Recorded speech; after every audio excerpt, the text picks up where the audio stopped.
Welcome to the webinar, ESSA and Personalized Learning, a Nationwide Look. My name is Sunny Day. I'm a program principal with the Education Program at the National Conference of State Legislatures, and I will be moderating the webinar today. Before we begin, I want to highlight the Media Resource Library where you can download today's slides. You can find this by clicking the play button at the top in the upper right quadrant, and that will drop down the media resources. I also want to encourage participants to ask questions. So at any point during the webinar, please enter your questions in the chat box, and our presenter will address as many of them as possible. We have a great audience today with participants from more than 25 states, and we're glad to have you here today to learn about opportunities to further personalize learning in the Every Student Succeeds Act.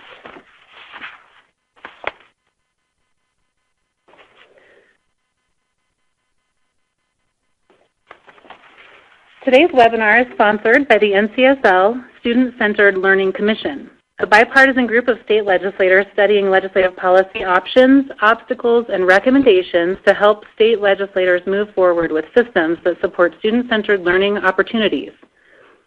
Student-centered learning generally means that learning is personalized, learning is competency-based, learning takes place anytime, anywhere, and students have ownership over their learning. The Commission would like to thank the Nellie Mae Education Foundation for sponsoring our work and this webinar. Today we are lucky to hear from one of the preeminent national experts on ESSA and personalized learning, Lillian Pace.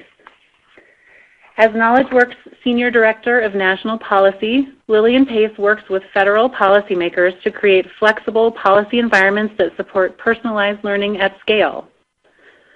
Lillian also helps state and district leaders leverage federal policy to advance their vision for next-generation education reform. During her time at KnowledgeWorks, Lillian has authored a number of national publications on competency education, innovative assessments, and high school redesign. After Lillian shares information about the flexibility for states in ESSA and how states are leveraging the flexibility to promote personalized learning, we will have time to address your questions. So again, please type your questions into the chat box at any time, and we will make sure to address as many of them as possible. With that, I'll turn it over to Lillian. Thanks very much, Lillian. Thank you, Sunny. I really appreciate the opportunity to participate in this webinar today. There's just so much activity happening around the country right now. States are working to develop, their plans for implementation of ESSA, and so it's really important for all of us to, continue to come together and learn from each other about this activity and sort of figure out how we can partner going forward to support states in the best way possible to personalize learning for students. So just for those of you who are not familiar with KnowledgeWorks, so we are a public operating foundation with the mission to provide all students with access to personalized learning experiences. So sometimes there's a lot of vernacular in the personalized learning world. We tend to think competency education is the best manifestation of personalized learning, but we, on the policy level, advocate for all different types of personalized learning models. So know that when I'm referencing personalized learning, it's synonymous with student-centered learning, with competency education, mastery-based learning, blended, and other models.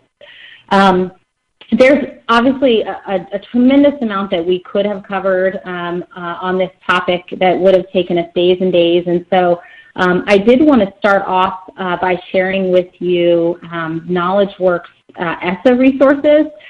We have spent a lot of time over the past year really trying to lift up all of the opportunities that we see in the federal law as they relate to opportunities for states to advance personalized learning. So the image you see there on this slide, that was sort of the first publication that we released, and it's really a nice side-by-side document that very clearly says, here's what No Child Left Behind policy stated on this particular issue, and here's what the Every Student Succeeds Act says, and here's the opportunity there, leverage to personalized learning. So we found folks have found that document to be very user-friendly. We also have a series of, deeper dive recommendations that we've prepared for states. And then most recently, and this is a project I'm going to talk from today, we have been reading all of the state ESSA drafts that are being developed around the country.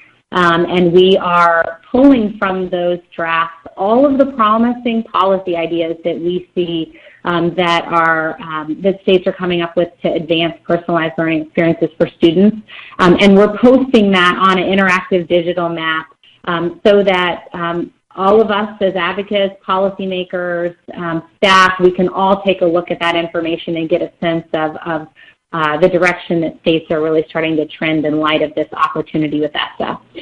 So I encourage you, I'm not going to spend too much time on sort of what the law allows so that we can get more into what states are doing with the law, but I encourage you to go visit that website there, knowledgeworks.org/policy/ESSA, where you can find all of those resources I just mentioned. So jumping real quick into the opportunity, what I like to do is sort of talk very high level about what a new vision for student-centered learning could look like under ESSA, given the flexibilities in the law. So obviously, the Every Student Succeeds Act, it was a significant pendulum swing back to the federal level, back to the states from the federal level. States have a lot of flexibility to now advance their own visions for reform.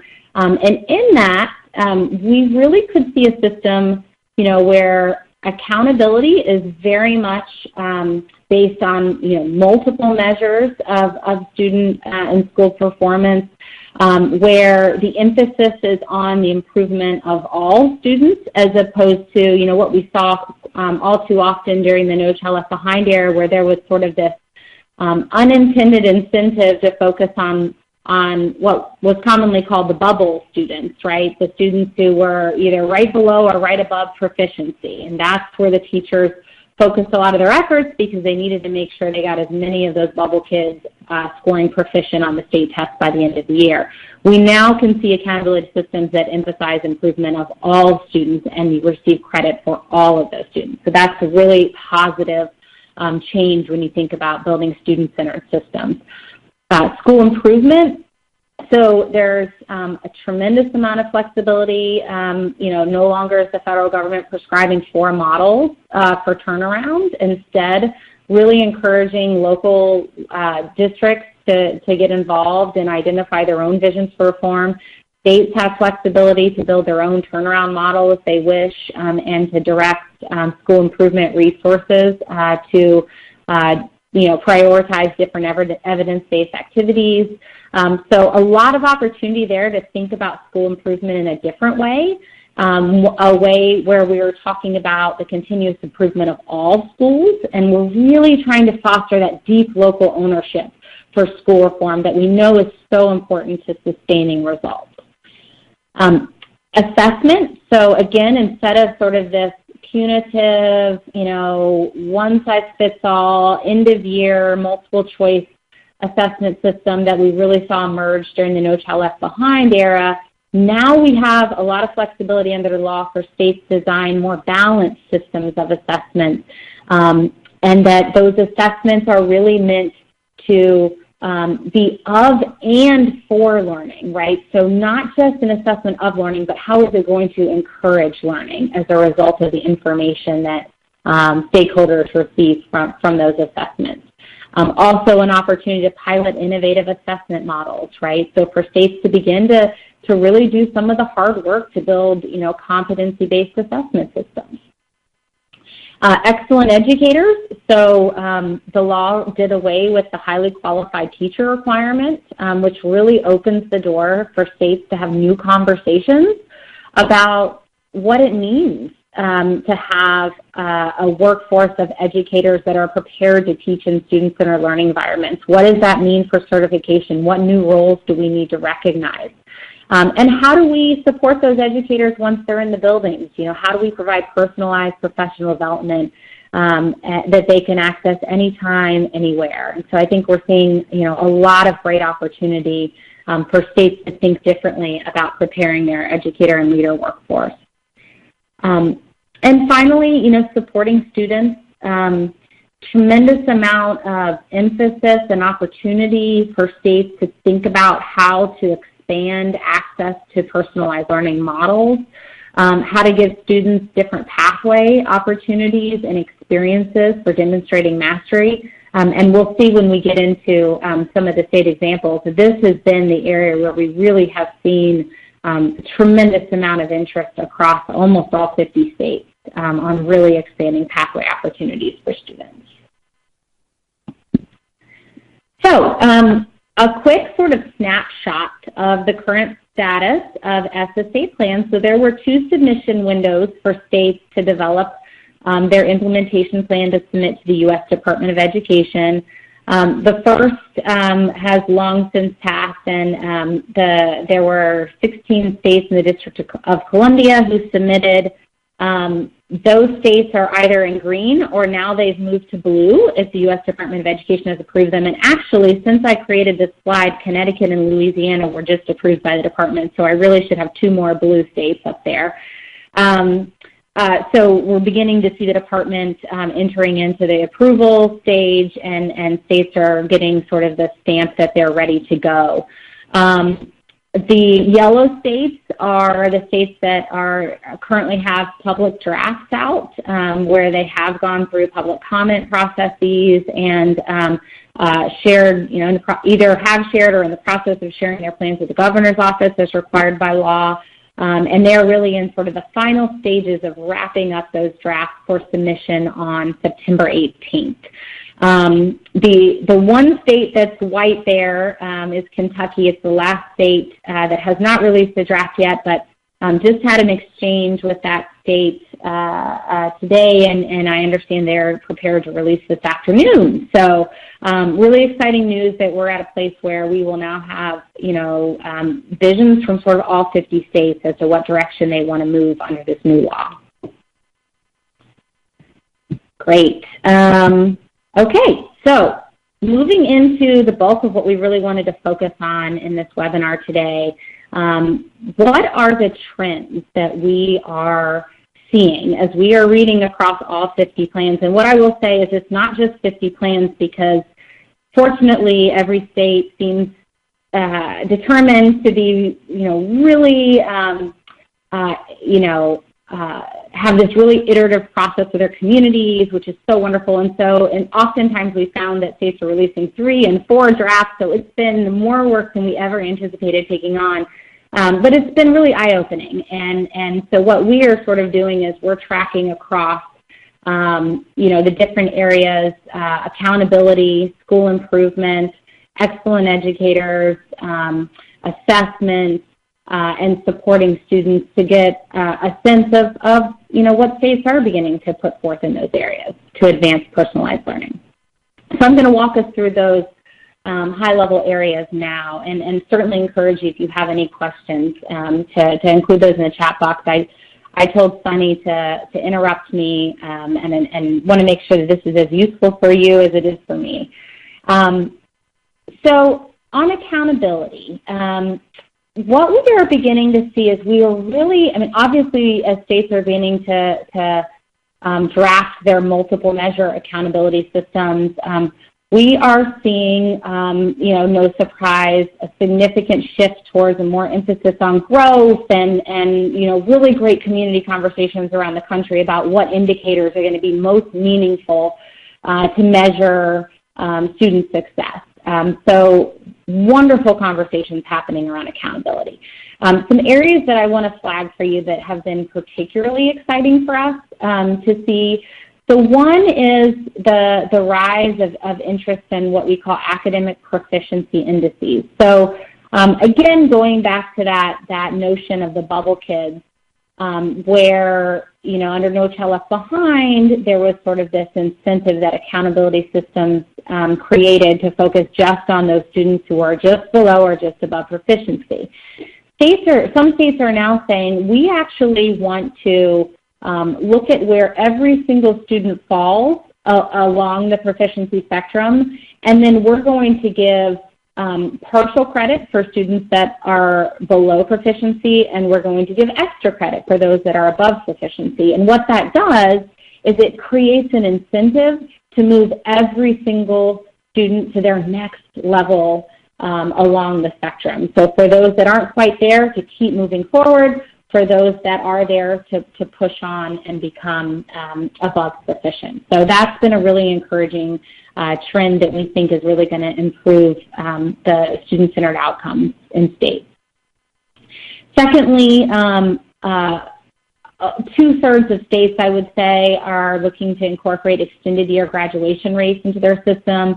We think that's a positive sign because it recognizes that students, the system's not going to give up on students that can't graduate in 4 years, but we're actually building an accountability system that values and says we care about every student, even if it takes, 4 years in the summer or maybe 5 years. We want to make sure that we're looking at that data and make sure that we are creating incentives to get every student across the finish line. Multiple pathway indicators. So the most common way we've seen states take this piece on is including for high schools a college and career readiness indicator. And what they are commonly doing is essentially saying, coming up with a list or a menu of here are the 6 or 7 pathways in our state that we think best represent college or career readiness. So it can be pathways like earning an industry certification, completing 2 or more college courses at a grade of a B or higher while still in high school. Creating completing a work-based internship opportunity. And then they're creating a way to give points for the percentage of students that have met those different pathway options. So really great to see the accountability system incentivizing different opportunities for students aligned to their interests. Student voice surveys. So typically this is being done under the umbrella of kind of how do we capture notion of what the climate looks like in a school. Do students feel engaged? Do they feel safe? How can we put a survey out into the field to capture that information and track that and make sure that our school buildings are dynamic and fun and safe learning experiences according to students themselves. And lastly is,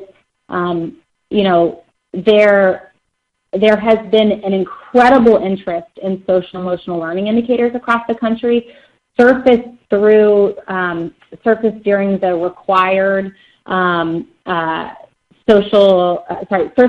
required stakeholder feedback process. And so states really listen to these stakeholders, and they're really trying to figure out ways to integrate these indicators into their systems. No state has gotten it completely perfect. In fact, most states that are looking to do this have said this is something that we won't be ready to submit for by the September 18th date, but we want to put a placeholder in our plan to say that we are deeply committed to come back and look at this and figure out a way to come up with a high-quality, measurable indicator to ensure that we are preparing students with the social and emotional skills they need to be college and career ready. So really, really important movement in that particular area.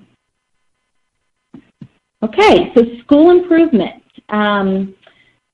School improvement hasn't been necessarily as exciting of a category, though there have been some pretty fun finds across the plans, and we'll talk about one of those later. On the whole, we are seeing, an interest in moving towards sort of more real-time data, an emphasis on the continuous improvement of schools. So we're seeing requirements for all schools to complete continuous improvement plans and submit them to the state, making sure that, interventions are aligned to what's being identified in those continuous improvement plans. We're seeing, more of an emphasis on engaging families and communities to create the right kinds of supports. So everything from actually having communities involved in the design of the turnaround model to being involved in the implementation of that turnaround model. So really interesting developments in that area.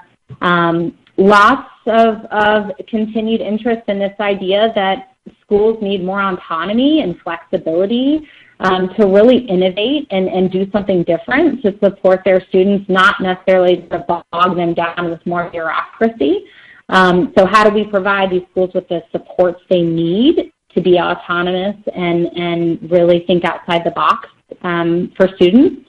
And then the last piece is, as I mentioned, states are beginning to take on a growing interest in social emotional learning, school climate, wraparound services, and we're seeing interest from some states to actually for the state to take a role in providing guidance for districts on what are the evidence-based practices in each of these areas that we want districts to be aware of so that they can partner with the right organizations and put the right practices in place to have maximum effect on student outcomes. Great. Okay, so professional capacity. So on this one, again, we are seeing a tremendous interest in moving towards professional, personalized learning plans for educators. So, how do we really customize the professional development experience, making sure that we are aligning professional development to the evaluations that are in place for educators so that educators are receiving really, really customized support to continue to advance along career ladders within their profession. We're seeing a lot of recognition that, schools are changing, the economy is changing, so this recognition that we need to prepare educators for 21st century teaching and learning, right? So what are the new teaching roles and the new innovative PD opportunities that we need to bring in to make sure that they are ready to teach in these new learning models? There's been an emphasis also to think about how to align educator preparation programs accordingly. So, how do we begin to get pre-service aligned so that educators, as they're coming out of, their preparation programs, are ready to teach in these new settings and have the skill set to jump right in and really prepare students to excel in personalized environments.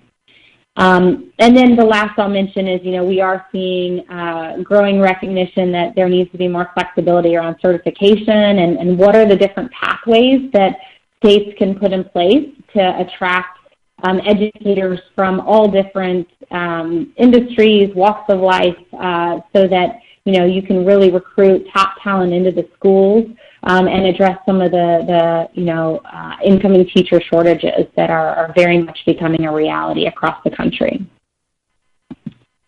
And then the last area I'm going to flag for trends is the supporting all students. So there's a couple different provisions in ESSA where states have been, have had the opportunity to kind of think outside the box to leverage funding to do something different for students. The first is the direct student services provision. So when this was actually authorized, there were many of us that were very excited about this opportunity. Essentially what it enables is for states to reserve 3% of their Title I allocation to support schools that have been identified for improvement with anything from access to more advanced coursework opportunities to bringing in more personalized learning experiences.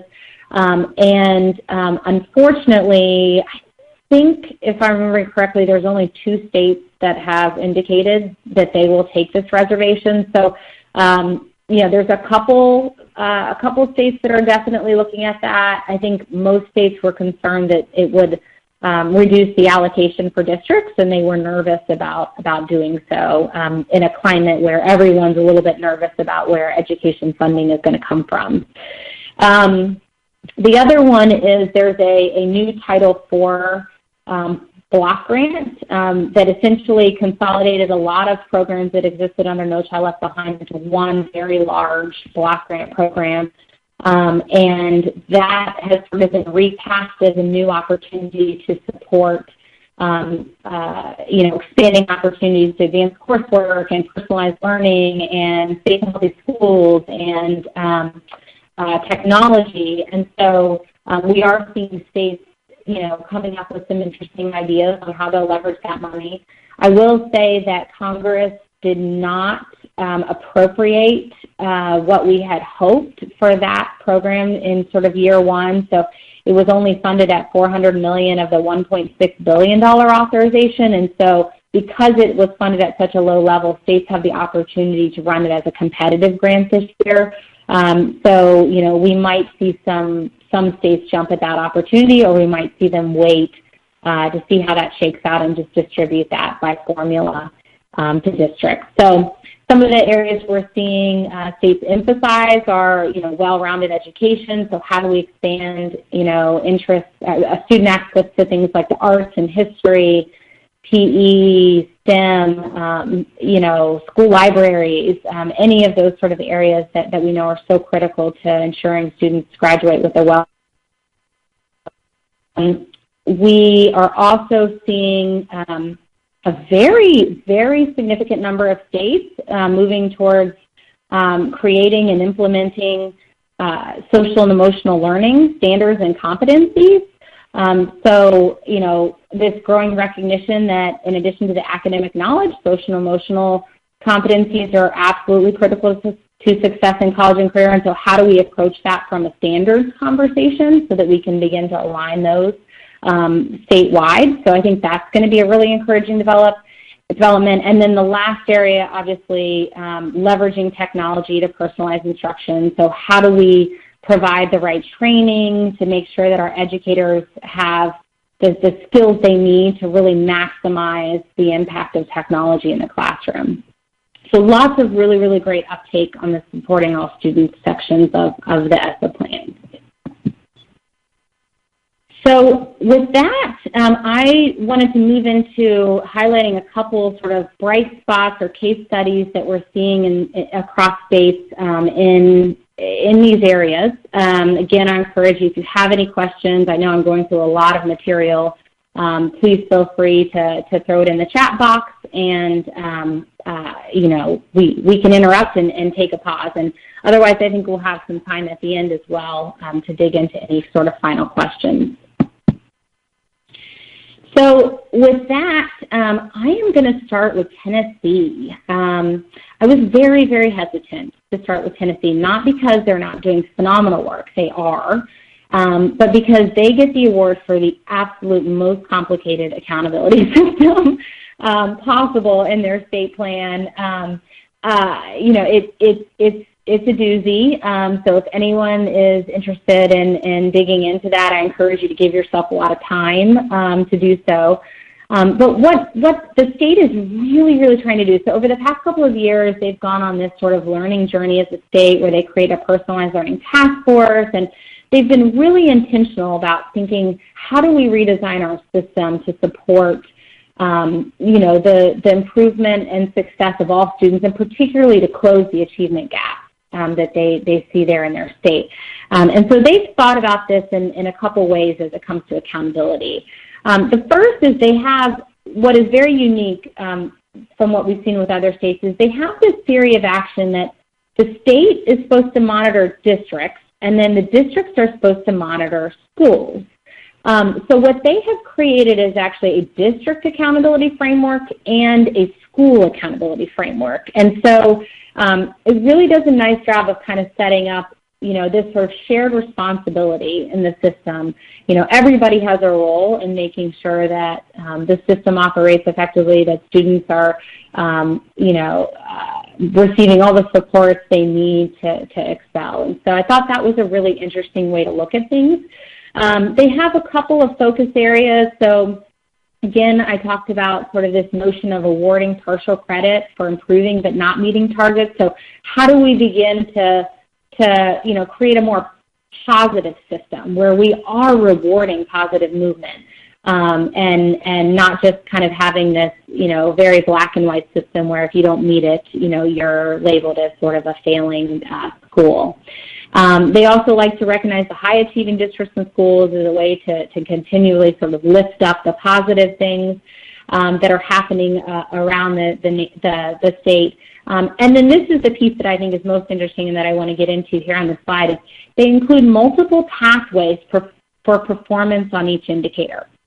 So if you look at this sort of blue box that I've created here, so every indicator in their system, so whether they have one for chronic absenteeism, or they have one for proficiency on the state test, every indicator in their system, they've created pathway options. So the first pathway is absolute performance. So what % of students are on track or have mastered that indicator. The second one is what they called AMO targets, annual measurable objective targets. It's really taking into account, the increase in the % of students necessary to remain on track to meet targets. So if you haven't hit absolute performance, are you making enough positive movement to remain on track to meet these targets, right, that are necessary to track towards the state's achievement on a long-term goal. And then the last is value added, and that's simple growth, right? What is your year-to-year growth? And so what they've decided to do is for districts get to choose the better of the first two options, so whichever one they score higher on, that's 50% of their score, and then the value added becomes the other 50% of their score. And for schools, they have the option of meeting either the first or the second pathway and choosing that option. So again, flexibility for districts and schools to really emphasize, if we didn't hit absolute performance, what are our other options for making sure that we are rewarding positive movement as long as that positive movement is really tracked to where we need to be on track to hit proficiency and to meet our long-term goals. So I thought that was a really interesting system. I did want to flag one more thing for Tennessee that I also loved. So the state also is, very aware that in addition to what lives in their accountability system, that there are a tremendous amount of data points that are helpful for stakeholders to know and to engage around in order to have really healthy conversations about how to improve the education system. And so what they're calling those are their transparency metrics. And these are metrics that are going to live on their school report card, right, separate of the ones that are there for accountability. And so what's on the left side of that chart, those are the ones that they have decided as a state that they're going to report on. And so you can see there's some really interesting things in there, right? So obviously they're looking at the post-secondary matriculation and completion. They're looking at these early post-secondary opportunities, which is an important pathway option. How many students are accessing those and how many are completing 2 or 4 of those. So are we seeing more and more students engage in deeper levels of mastery there? The right side of the chart is looking at future consideration, right? These are the indicators that emerged during their stakeholder feedback process that maybe didn't rise to the point of, maybe they haven't quite figured out how they're going to measure it, or they're not quite convinced that they need to be on the report card, but they're very much looking at them in a serious manner. And there's some really interesting things there, right? So we look at work-based learning participation and capstone completion and % of students completing extracurricular activities. So again, as a parent, I can think if I lived in Tennessee and I had this information on my student's school and my student's district, I think this would be really helpful for me as I'm making informed choices about how to engage around my students' education. Okay, so Rhode Island, I know I promised that I would share, a bright point in school improvement, and I have to tell you, I read through so many plans and I wasn't finding it, and then I stumbled across Rhode Island's plan, and it was such an encouraging moment for me. Rhode Island has so they've developed these principles for school improvement, and I decided I couldn't cut them back to make them fewer words on the slide because they're just so beautifully written. But I did sort of highlight in green the words that really stuck out to me as important principles. But, you know, they're really emphasizing this knowledge that learning must be personalized, right? They're talking about school improvement being something that you need to have innovation and autonomy, and you need to make sure that you are empowering those closest to the student. You need to think about, you know, school improvement as a notion of shared responsibility. You know, how can all of us engage and share in the responsibility for the outcomes for improving for every student in the state of Rhode Island?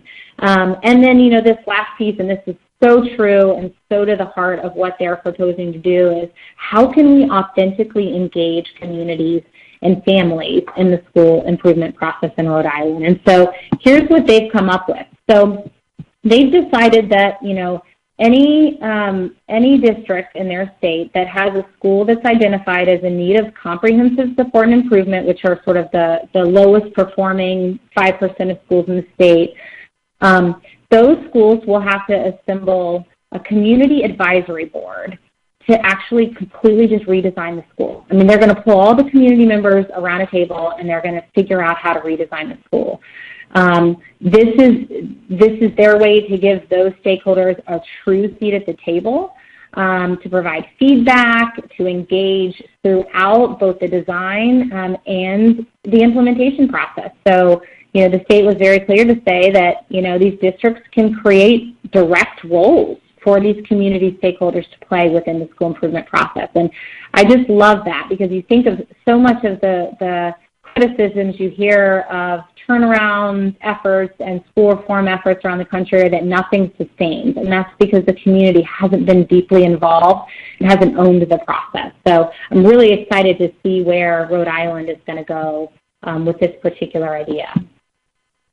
I just want to briefly mention on assessment that you know, the ESSA plans did not require states to announce their interest in an innovative assessment pilot, which was a new pilot opportunity included in the Every Student Succeed Act. But we did see a couple states call out their intention to apply when the U.S. Department of Education opens an application. So we saw, obviously, New Hampshire intends to apply. New Hampshire is a state that has actually been operating under a waiver from the federal government to implement a pilot competency-based assessment system. The state really was kind of inspiration for creating this program within ESSA for other states. So obviously New Hampshire has announced their intention, but both Hawaii and New York also indicated their interest in their ESSA plans. And then just last week, the U.S. Department of Education, responding to requests for comment on the Story and Ed Week, announced that they are looking to try to open an application for this pilot opportunity in spring of 2018. So I think that's really encouraging. So while we didn't see a lot of activity around new and exciting assessment ideas in the state ESSA plans, I think we might see a new wave of interesting national conversations coming as a result of that looming opopportunity. Lillian, this is Sunny. Lillian? Yes. This is Sunny. One of our commissioners, Representative Roy from Massachusetts, asked, what is the makeup of CAB, so the Community Advisory Board in Rhode Island, and who determines who is a part of it? We have a lot of interest in these different levels of stakeholder engagement. So can you talk a little bit about that and whether there's examples in other states?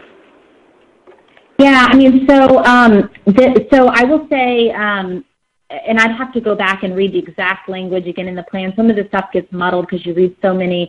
I do remember the language in their draft plan saying that, you know, it had to be, you know, a diverse group of stakeholders representing, you know, different, you know, groups like parents and community stakeholders, and I can't remember if they included business or not, but I remember thinking it felt like a lot of the groups you typically hear called out when you talk about stakeholder engagement.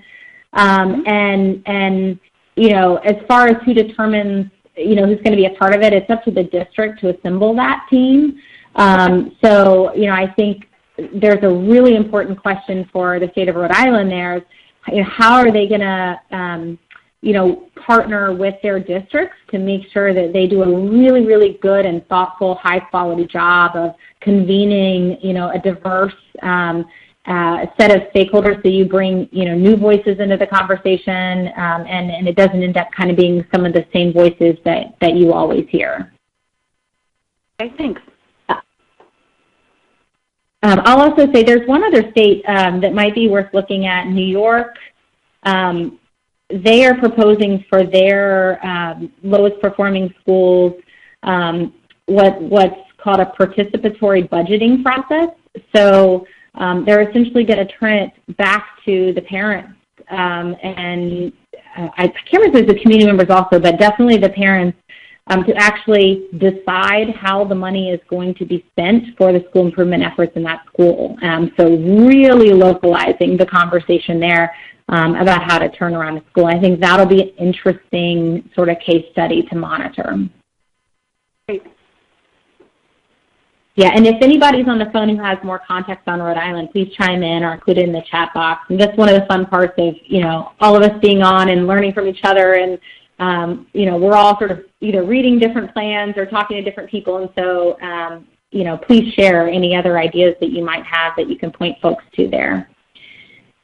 So in Arkansas, for the example I picked for professional development, their ESSA plan reads so beautifully on this particular section. The state has really, for the past few years, has done a lot of visioning work around where they would like to see the state go. They haven't taken as many sort of steps yet, but every time I have a conversation with them, I think, wow, the people in the State Department of Ed are really thoughtful, and they understand why we want to build student-centered systems. And so I'm just so excited to watch, where they're going to go, and seeing their state plan come out and being so, really just articulating a very strong vision for what a competency-based professional development system could look like, is very encouraging. So, they're looking to create professional, growth plans for every single educator aligned to their evaluation system, and really sort of building in this kind of competency-based, customized, face-to-face and virtual professional development opportunities that educators can access anytime, anywhere. They're looking to bring in sort of the micro-credentialing component of this, so that they can award, micro-credentials to educators who demonstrate competencies that are critical to their profession. And they're actually looking at how they can align their credentialing and licensure system to this micro-credentialing process, so that they do create this really nice sort of seamlessly aligned career ladder and professional continuum for educators. They also have a mentoring program. They're looking to sort of expand out much more deeply to provide ongoing personalized learning opportunities for teachers. So recognizing that the mentorships and the relationships are really important. So a lot of exciting work being done in Arkansas. I also always like to call out New Hampshire as a state to look to for a state that's done a really good job of aligning the policies around educator preparation, professional development, and certification and licensure, and also the evaluation systems to support, competency-based systems. So encourage you to look there as well if that's an area of interest for you. Okay, so the last area I'll highlight, and I'll just go quickly here. There is no one example to flag for expanding student opportunity because, as I mentioned, there's so many interesting things happening around the country. Almost every state has some initiative in the state that they were trying to put forward, either one that was either underway or moving forward to really try to provide more rigorous, high-quality pathway opportunities for students. We are seeing some states that are looking to sort of build out competency-based education models or learning experiences. So Connecticut had a reference to that in their plan, North Dakota and Tennessee as well. As I mentioned, the social emotional learning competencies was a big focus area. There were probably at least a dozen states that are working on that. I just pulled a couple that I was remembering off the top of my mind. Ohio, New Jersey, and Wisconsin are all working on that. And then the last area flag is the Building a Well-Rounded Education Opportunities Dashboard. This was an initiative that Nevada is proposing. So they actually want to build a dashboard that will generate data for parents and other stakeholders in their districts that's meant to sort of answer the question, is the district providing students, with access to, a whole host of well-rounded education opportunities? And you can see the definition that they include there for well-rounded. It's everything from rigorous academics to CTE, health and wellness, advanced coursework opportunities, music and arts, culturally relevant experience, athletics, and educational technology. So again, the state is really starting to think, outside the box. It's like all the data in the past has communicated math and English language arts, which are critically important, but parents feel like they're missing data on a whole other part of the system, right? And so I think this is going to be a really encouraging effort in Nevada to watch closely. So just last here on the call to action, I had one final slide that I like to leave folks with when I talk about ESSAs. There has been so much effort and momentum to get to this final September 18th submission deadline for states. And I think a lot of people think the energy is just going to, go out of the room once everything's filed and the department approves plans. And as advocates, we need to be really deeply engaged in the process for the long game. So what does that mean? We have to remember that obviously implementation begins on the plan that was developed, and there's so much work. I mean, that's when the rubber meets the road and the details are really going to matter on whether these plans make a difference for students. But there's also this reality that ESSA will probably be here for a long time. No Child Left Behind was for 15 years. We could be looking at a similar time frame for ESSA. And any state has the opportunity to amend their plan with the U.S. Department of Education at any time. And so, what we want to do is we want to encourage states to have a long conversation about how to continuously evolve their plan to make sure that they are really fulfilling the vision that they've set out for students in their state. So if you look at this graphic that I developed here, if we start on the SHAPE implementation side, so that's the near term. So how do we partner with states and districts, to develop high impact plans for the implementation part of the work, right? So when we start to have federal dollars begin to flow through, how do we shape the application process? How do we partner with districts to apply for those funds to make sure that they really are taking advantage of all the opportunities that exist in the new law? How are we thinking about aligning federal and state policies in our state, right? So that's a continual challenge around the country is how do we make sure that we are fully leveraging the potential both in state policy and federal policy together to maximize impact for students.